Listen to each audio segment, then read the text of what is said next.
In this video, I am going to discuss about transverse and longitudinal waves.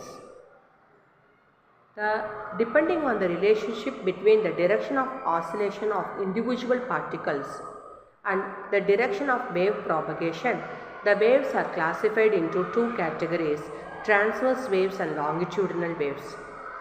These transverse waves are the waves in which the individual particles of the medium oscillate perpendicular to the direction of wave propagation. Consider a horizontal string with its one end fixed to a rigid support and other end held in the hand. If we give its free end a smart upward jerk, an upward kink or pulse is created there which travels along with the string towards the fixed end. Each part of the string successively undergoes a disturbance about its mean position. If we continuously give up and down jerks to the free end of the string, a number of sinusoidal waves begin to travel along the string. Each part of the string vibrates up and down while the wave travels along the string. So the waves in the string are transverse in nature. The points of maximum displacement in the upward direction are called crests. The points of maximum displacement in the downward direction are called troughs. One crest and one trough together form a wave. Coming to longitudinal waves. The waves in which the individual particles of the medium oscillate along the direction of propagation. Consider a long hollow cylinder AB closed at one end and having a movable medium at the piston at the other end. If we have suddenly moved the piston rapidly towards the right, a small layer of air just near the piston head is compressed, and after being compressed, this layer moves towards right and compresses the next layer, and soon the compression reaches the other end.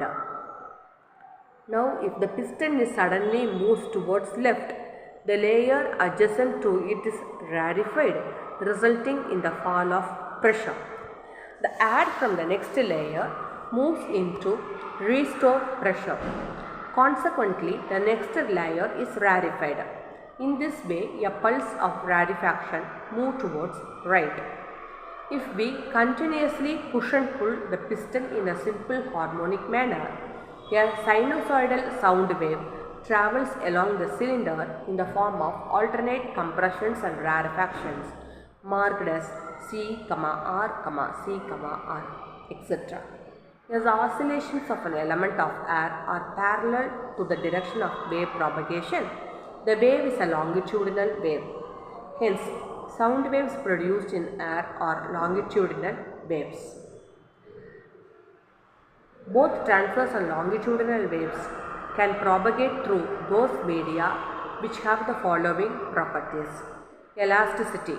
The medium must possess elasticity so that the particles can return to their main position after being disturbed. Inertia. The medium must possess inertia or mass so that its particle can store kinetic energy. Minimum friction.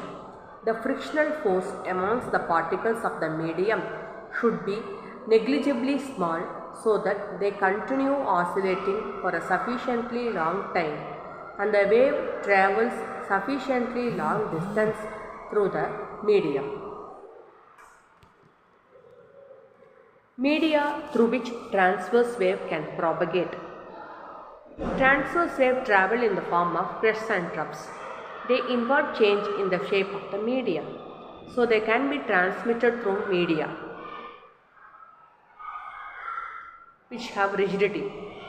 Solids and strings can sustain shearing stress, so transverse wave can be formed in solids and strings, not in fluids. Due to surface tension, the free surface of liquid tends to maintain its level, so transverse wave can be formed over liquid surfaces. Media through which longitudinal waves can propagate are longitudinal waves travel in the form of compression and rarefaction. They involve changes in volume and density of the medium.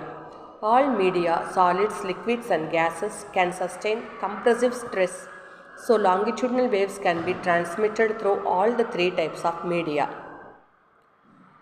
Thank you.